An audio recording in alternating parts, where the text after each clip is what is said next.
Yaga. So this video is more of a fun video. I thought I'd just touch on it. And this is kind of trending right now in music. So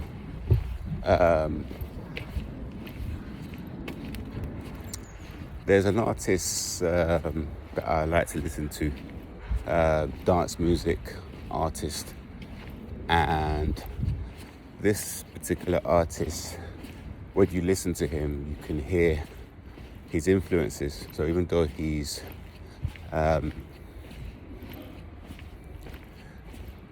from Ukraine, a lot of his early music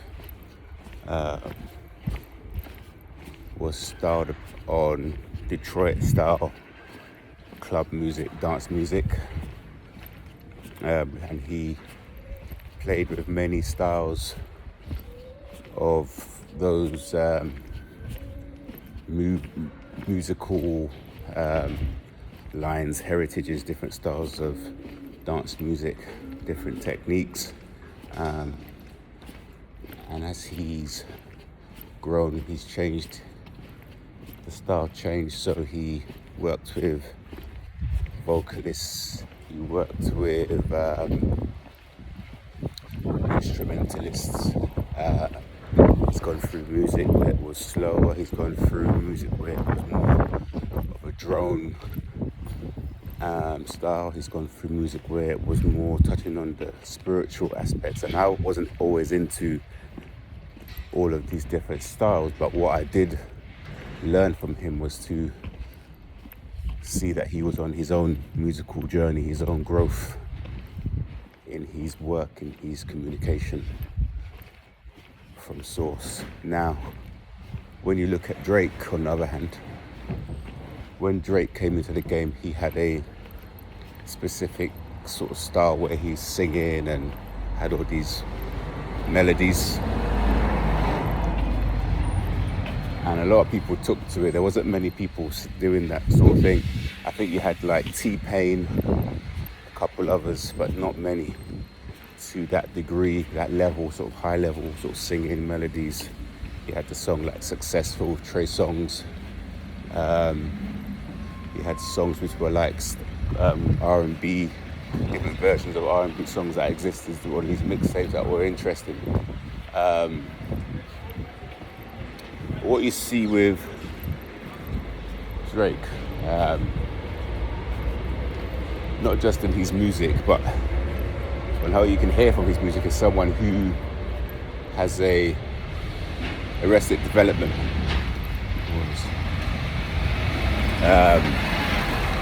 He's stuck in a vacuum where he hasn't actually grown up. So on this new album, you hear him firing shots at people, at certain rappers that he's had problems with in the past. He hasn't dropped it. He hasn't maybe gone into spoken word. I'm just talking, waxing lyrical now. He hasn't, I think Beyonce tried country music. He hasn't actually tried to make any exploration. Now,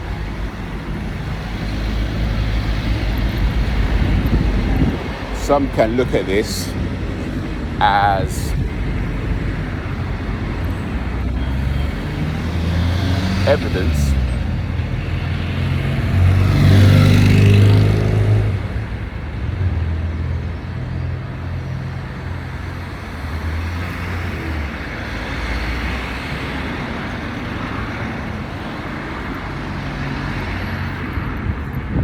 that Drake is a narcopath.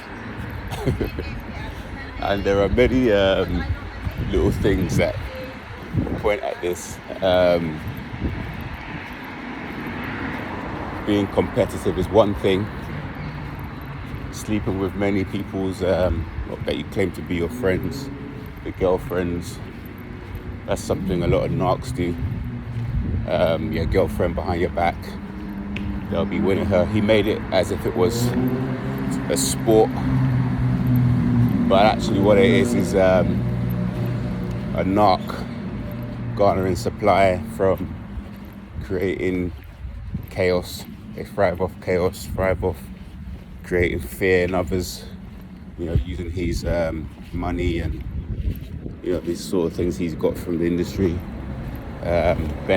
fringe benefits to steal these women from their boyfriends.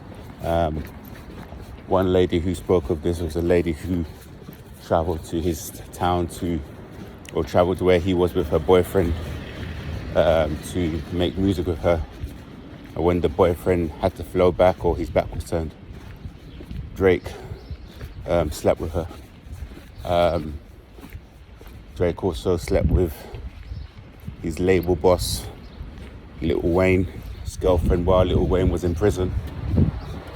And after that, he got Lil Wayne tattooed on his back. So these people, they confuse people. They do one thing and act another way.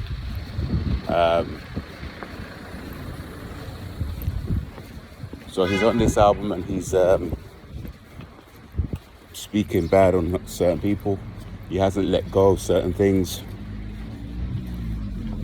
Sometimes it can be come across as funny when you hear these rappers going at each other and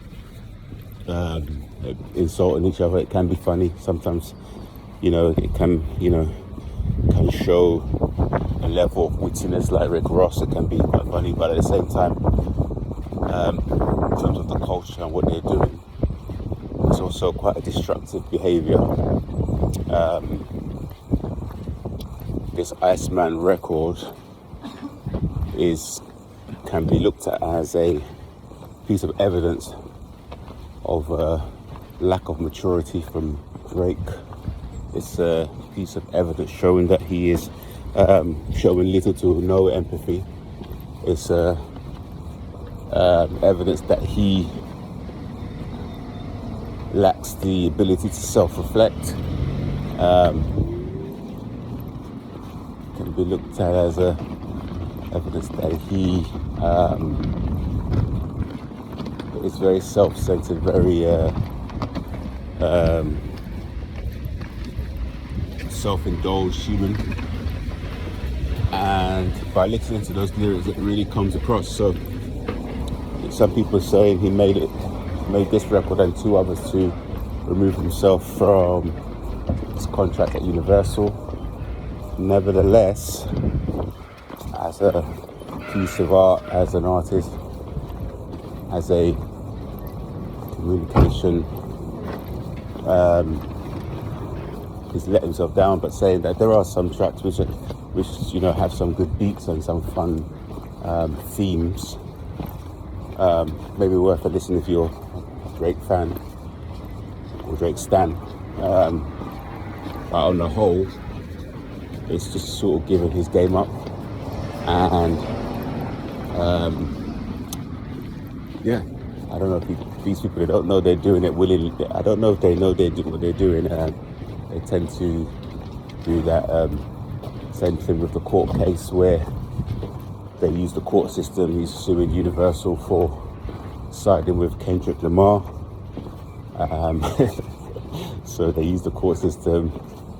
I think Diddy also did this going against the rum company Diageo, and the next thing you know, he's in court. So it's very dangerous to go against these people who have garnered a sense of level of monetary wealth and power in this 3D reality. To go against them can have some very serious repercussions, and you can see that it shows in the cases that I've just laid forward for you. So yeah, that's it, guys. So this Iceman record, I'll give you some examples where Drake has shown that he belongs to the Cluster B family. He belongs to the narc